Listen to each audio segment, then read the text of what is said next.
You can just tap the microphone, please, there, ma'am. There we go. Sorry. Fantastic. Thank you. Thank you, Chairman McKenzie, Ranking Member Omar, and distinguished members of the Workforce Protection Subcommittee.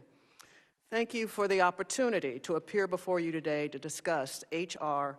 4624, the Muhammad Ali American Boxing Revival Act. My name is Lonnie Ali, and I am honored to speak to you as the wife and partner of the greatest boxer of all time, the self-proclaimed, globally recognized, and original GOAT, Muhammad Ali. I met Muhammad in 1963 when I was 6 years old and living in Louisville, Kentucky. Back then, the young Cassius Clay played a role in my life as a hometown hero and a growing global icon whose influence extended far beyond the ring throughout his career.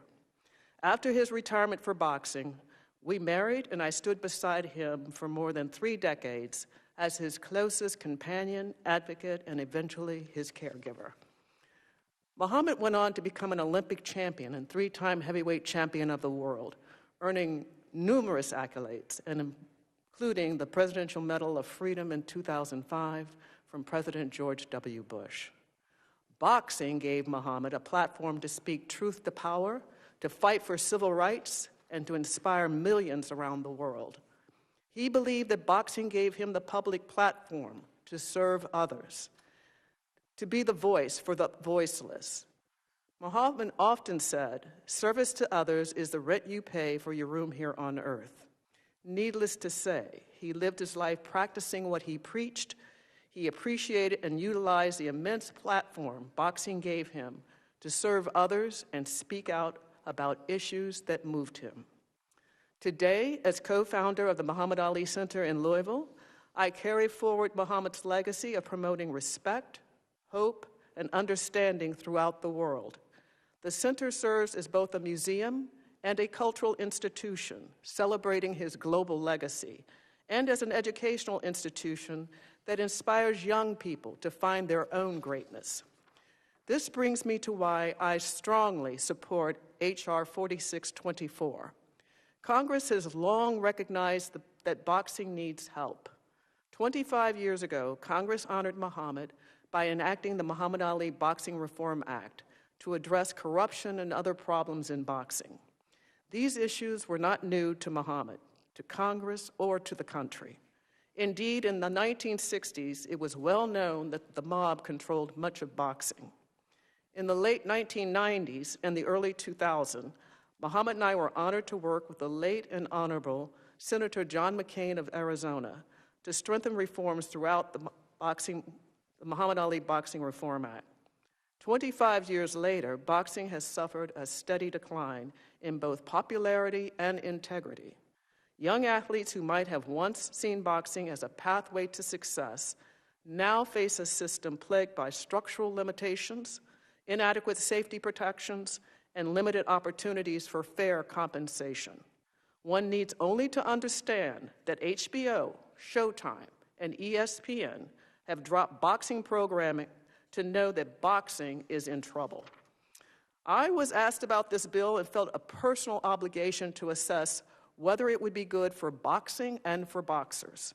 I certainly cannot speak for Muhammad. As you know, he had a way with words.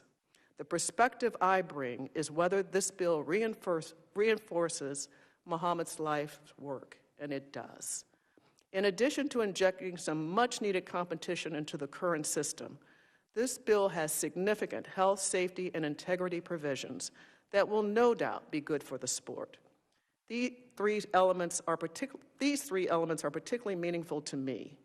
Minimum compensation, mandatory MRI testing, which will require MRI and MRA tests every 3 years, and performance and recovery centers. Muhammad's perspective on boxing transcended its demanding physical aspects. He was well known for his focus on the mental and emotional strength, courage, and self-belief gained through the sport, viewing boxing as a platform for expressing convictions and inspiring others. He believed in the importance of mental fortitude and willpower, professing that the will must be stronger than the skill. If Muhammad were here today, I know he would want to ensure that boxing remains strong and viable for generations to come, providing opportunities for other athletes to pursue their goals and dreams just like he did. This legislation has the potential to create countless opportunities for young athletes while establishing the safety standards and ethical practices that should have been in place long ago. It can help restore boxing's position as a respected American sport while ensuring that fighters who make it great are treated with dignity and the protection they deserve. Given its enhanced protections for boxers, I believe Muhammad would be proud to have his name associated with this legislation. Thank you very much for your time and consideration. I look forward to working with you to pass this important legislation, and I'm happy to answer any questions you may have at this time.